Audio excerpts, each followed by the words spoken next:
మనందరం women's cricket team world cup గెలిచిందని ఎంతో ఆనందపడుతున్నాం. ఎస్, ప్రతి భారతీయుడు గర్వించదగ్గ విషయం ఇది. ఈ ఉమెన్ ఇన్ బ్లూ విజయం వెనుక ఒక గొప్ప కోచ్ యొక్క కథ కూడా దాగి ఉంది. ఆ కోచే అమూల్ ముజుమ్దార్. ఈయన ఫస్ట్ క్లాస్ క్రికెట్ లో one of the finest cricketer గా గుర్తింపు తెచ్చుకున్నాడు. ఆ టైంలో ఆయన నెక్స్ట్ కాబోయే సచిన్ అని కూడా కొనియాడారు.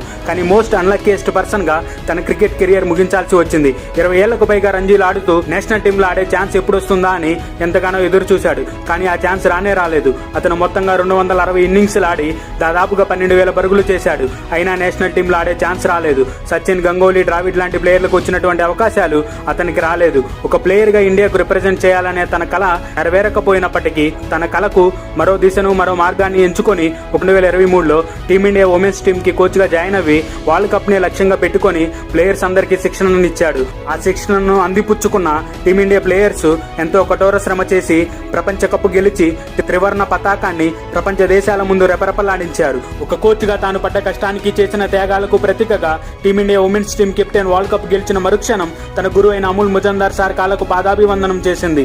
ఈ ఒక్క దృశ్యం ఒక క్రికెటర్ గా, ఒక కోచ్ గా దేశం కోసం తాను పడ్డ కష్టాన్ని తెలియజేస్తుంది. చివరిగా ఇంతటి గొప్ప వ్యక్తి అయిన అమూల్ ముజుమ్దార్ సార్ కి మనస్ఫూర్తిగా అభినందనలు మరియు ధన్యవాదాలు తెలుపుకుంటూ మీ వాయిస్ ఆఫ్ విజయ్.